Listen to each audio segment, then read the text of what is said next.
Halo guys, perkenalkan nama saya Joseph Rando Guntul. Saya dari kelas 4 TL2 D4 dengan NIM 1802340. Pada kesempatan ini, saya akan mereview sebuah jurnal yang berjudul Analisa Sistem Pentanahan Gardu Induk Tailing dengan konstruksi grid atau kisi-kising. Jurnal ini ditulis oleh Agus Pranoto, Hans Tumaliang, dan Glani M. CH Mengidang. Nah, jurnal ini bertujuan untuk menganalisis sistem secara khusus gardu induk tailing menggunakan metode konstruksi grid dengan mempertimbangkan tegangan mesh, tegangan grid maksimum, CPR, dan resistivitas. Yang pertama yaitu pendahuluan.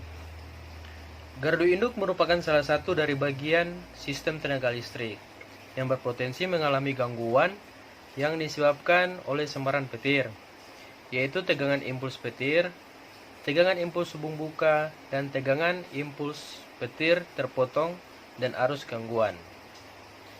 Tegangan impuls dan arus gangguan yang ditimbulkan dapat merusak fungsi peralatan sistem tenaga listrik, sehingga tegangan impuls dan arus bocor yang ditimbulkan harus dialirkan ke bumi untuk mendapatkan batas keamanan peralatan sistem tenaga listrik dan tubuh manusia di sekitar area gardu induk. Yang berikut yaitu sistem pentanahan atau yang dinamakan grounding system. Sistem pentanahan adalah sistem hubungan penghantar yang menghubungkan sistem, peralatan, dan instalasi dengan bumi atau tanah, sehingga dapat mengamankan manusia dari sengatan listrik dan mengamankan komponen-komponen instalasi dari bahaya tegangan atau arus abnormal. Oleh karena itu, sistem pentanahan menjadi bagian esensial dari sistem tenaga listrik. Yang berikutnya yaitu metode sistem pentanahan. Ada beberapa metode sistem pentanahan yang berikut yaitu pertama, pentanahan dengan driven ground.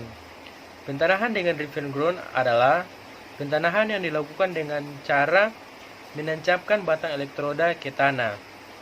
Yang kedua yaitu pentanahan dengan counterpoise.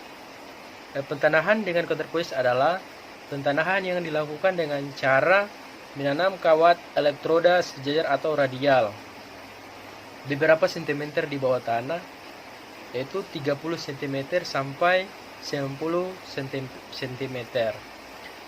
Pentanahan counterpoise biasanya digunakan apabila resistansi tanah terlalu tinggi dan tidak dapat dikurangi dengan cara pentanahan driven ground, biasanya karena resistivitas tanah terlalu tinggi.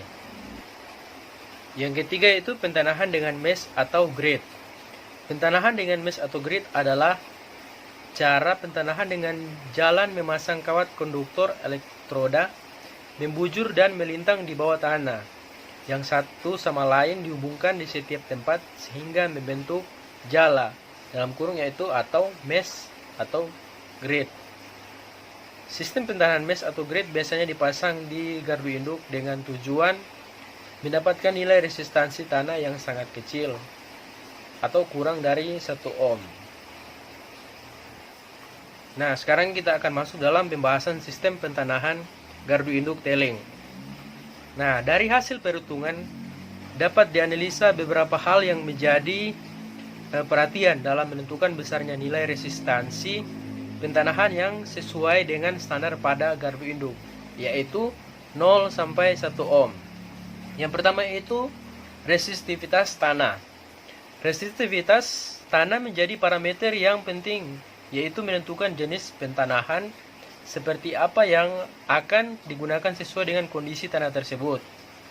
Dalam perhitungan yang telah dilakukan, resistivitas yang didapat dari penelitian ini adalah 34,11 ohm meter dengan kedalaman tanah 2 meter. Yang kedua itu ukuran konduktor. Ukuran konduktor menjadi hal yang penting dikarenakan dapat menentukan besarnya arus gangguan yang akan didistribusikan ke tanah. Dari hasil perhitungan didapatkan ukuran konduktor adalah 38,72 mm kuadrat. Yang ketiga itu tegangan sentuh dan tegangan langka.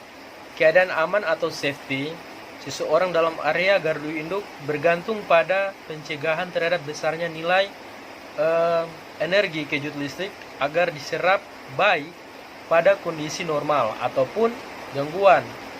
Energi yang dimaksud adalah tegangan sentuh dan tegangan langka.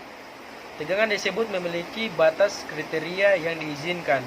Dari hasil perhitungan adalah E 70 kg sama dengan 2553 volt atau E 70 kg sama dengan 804,75 volt. Yang berikutnya itu nomor 4, resistansi grid, arus grid maksimum, GPR atau ground potential raise, tegangan mesh, tegangan langka. Yang kelima yaitu solusi modifikasi. Solusi modifikasi bentuk pentanahan untuk mendapatkan nilai resistansi pentanahan yang rendah, yaitu ada beberapa bagian. Yang pertama, menambahkan batang elektroda pentanahan dengan jumlah lebih banyak. Yang kedua yaitu menambah kedalaman pentanahan dengan tujuan mendapatkan nilai resistansi yang rendah. Yang ketiga yaitu menambahkan konduktor grid dengan memperkecil ukuran jarak antar konduktor grid sehingga nilai resistansi grid akan lebih rendah. Nah, kesimpulan dari penelitian ini yaitu sistem pentanahan nilai resistansi sistem pentanahan peralatan gardu induk yang memenuhi standar yaitu 0,10 ohm sampai 0,8 ohm dibandingkan dengan hasil perhitungan yaitu grid pentanahan tanpa batang pentanahan grid resistansi yaitu 0,47 ohm dan pentanahan grid dengan batang pentanahan yaitu 0,18 ohm. Arus grid maksimum pentanahan gardu induk teling yang mampu mengalirkan tenaga ke tanah hingga 9307,8 ampere dengan ukuran grid konduktor 38,72 mm kuadrat. Demikian review jurnal dengan judul Analisa Sistem Pentanahan Gardu Induk Teling dengan Konstruksi Grid atau Kisi-kisi. Demikian, terima kasih.